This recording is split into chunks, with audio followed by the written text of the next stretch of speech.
Mesdames, Messieurs, bonsoir. Le 13 mai 2025, le parquet spécial près la Cour de répression des infractions économiques et du terrorisme a été saisi de faits présumés de corruption impliquant des fonctionnaires du ministère de l'Intérieur et de la Sécurité publique. Dans le cadre de l'enquête ouverte, plusieurs agents publics ont été interpellés, notamment le directeur des partis politiques et des affaires électorales, ainsi qu'un cadre de la direction des affaires intérieures et des cultes. Le sieur Richard Boni Ouro a été arrêté dans la soirée du 15 mai 2025.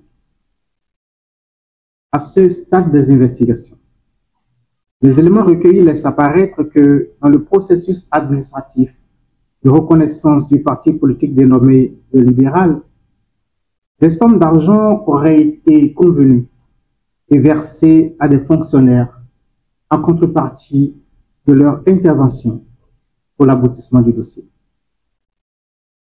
Selon les déclarations du directeur des partis politiques et des affaires électorales, une somme de 12 millions de francs CFA aurait été proposée pour l'obtention du récépissé de reconnaissance officielle du parti du sieur Ouro Richard Boni.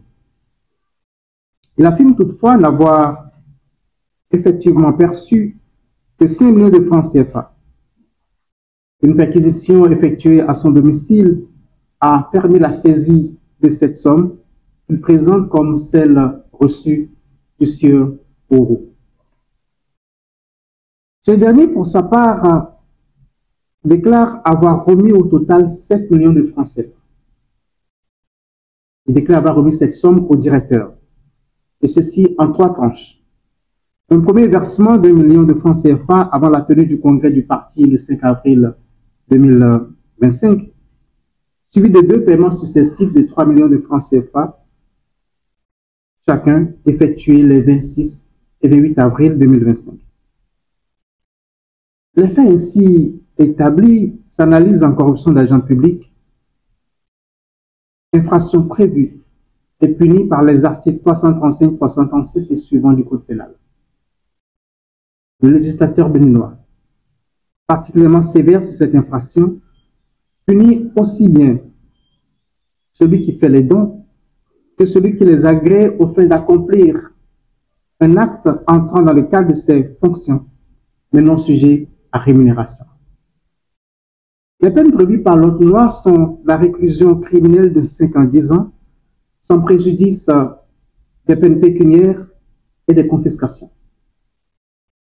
C'est le lieu de rappeler à tous que les demandes répétées d'un agent public ne constituent pas un fait justificatif de l'infraction de corruption à l'égard de celui qui fait les dons.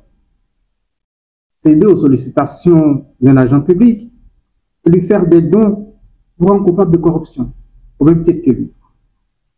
Les enquêtes se poursuivent pour situer toutes les responsabilités dans ce dossier.